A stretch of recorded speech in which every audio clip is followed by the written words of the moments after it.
For Adrienne Clarkson, the sound of home is instantly recognizable, and you won't experience it anywhere else on earth. We have people coming from about 109 different countries to Canada. And when I look around a subway car or a bus, I can see that I'm in Canada, because if I close my eyes, I hear everybody speaking in vaguely Canadian accents. I open them and I don't know where they're from. And mixed into that subway car full of stories is her own.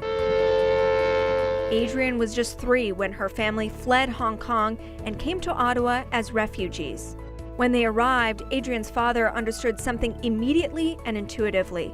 Belonging was the foundation of succeeding in a new country.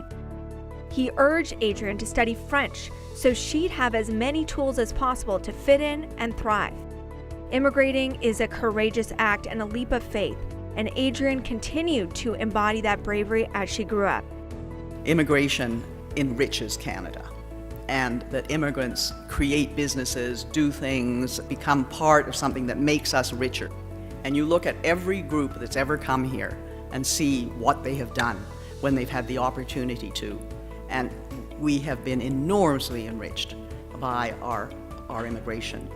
When she was 26, Adrienne became the first visible minority to host a national broadcast program, Take 30 on CBC. Soon after that, she became the co-host of The Fifth Estate. Good evening, I'm Adrienne Clarkson.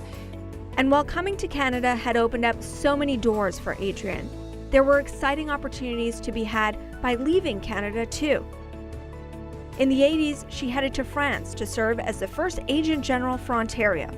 When she returned home, there was yet another first, again on CBC. Good evening and welcome to the show. And then Prime Minister Jean Chrétien appointed her Governor General. Her list of accomplishments as a journalist, commentator, and diplomat speaks for itself.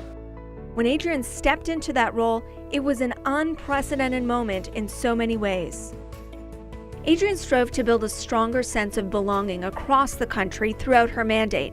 She knew firsthand how powerful and important that feeling of inclusion is. In fact, she's written several books about it.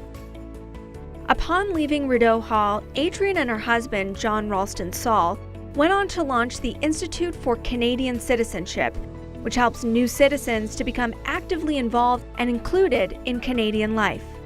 Everybody is a human being, and there is no human being who is more human than any other.